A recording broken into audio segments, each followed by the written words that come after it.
Imagine a sound so low, it vibrates through your soul. A sound that 98% of the world can't hear. But for the rest, it's a living nightmare. It's called the hum. From the UK to the deserts of New Mexico, thousands report a relentless, low-frequency thrumming.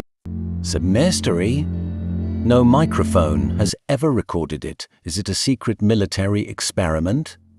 A signal from deep-sea antennas?